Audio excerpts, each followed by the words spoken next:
नसीब बन जा अथे मेला नसीब बन जा वरी मेला नसीब बन जा अथे मेला नसीब बन जा पंहिंजे मन में मच बारे अख सजल साईं द्वारे पंहिंजे मन में मच बारे अख लालण साईं द्वारे वरी नाज़रीन अवामी न्यूज़ में ख़बरनि जो सिलसिलो जारी है। इन वक़्तु असीं तव्हांखे सिंधड़ी खां ख़बर ॾींदा हलूं त सिंधड़ी जे बुज़ुर्ग औलिया हज़रत मोहम्मद गाज़ी शाह जो 104 सालियानो उर्स जो मेलो लॻो आहे। इन हवाले खां वधीक तफ़सील ॿुधाए रहियो आहे हरीश KBC पंहिंजी रिपोर्ट में। जी नाज़रीन, इन वक़्तु मौजूदु आहियां सिंधड़ी में, जिथे हज़रत मोहम्मद शाह गाज़ी जो 104 उर्स मुबारक हींअर शुरू आहे, जिथे हींअर मेलो बि लॻायो वियो, जिथे मुख़्तलिफ़ स्टॉल बि लॻाया विया आहिनि। अचो त हिते जेके शहरी आहिनि या जेके उन्हनि खां पुछो त हुननि जो छा चवणु आहे। असां खिपरे आहियूं मेलो घुमण, हिते ॾाढो मज़ो आहे। घटि आहे, बसि कुझु बि न आहे मेले में, ठला वेठा आहियूं। पहिरीं खां घटि आहे, पोइ घटि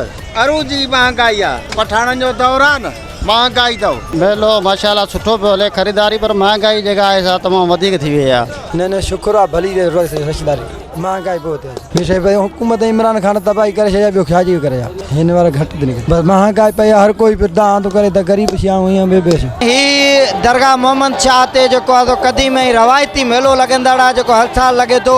ही 104 उर्स मुबारक जे हवाले सां हिन जो मेलो हलंदड़ आहे ऐं ही जेका तसलसल आहे उहो हर साल लॻे थो। पर हिन साल कुदरती अलामतुनि ऐं बरसातुनि ऐं मौसमी तब्दीलियुनि जे करे हिन साल उहा ख़रीदारी, उहा रश ऐं माण्हुनि में उहा दिलचस्पी न आहे रही, छो जो महांगाई उरूज ते आहे ऐं ख़रीदारीअ में जेको आहे मंदो हलंदड़ आहे। जी नाज़रीन, तव्हां हिननि जूं ॻाल्हियूं ॿुधियूं। हिननि जो चवणु आहे त असीं हिते मेले में अची ऐं दरगाह ते हाज़िरी भरे उन खां पोइ मेलो घुमंदा आहियूं ऐं मुल्क जी ख़ुशहाली ऐं सलामती जे लाइ दुआऊं कंदा आहियूं। कैमरामैन गुलाम शबीर सां गॾु हरीश KBC अवामी न्यूज़ खिपरो।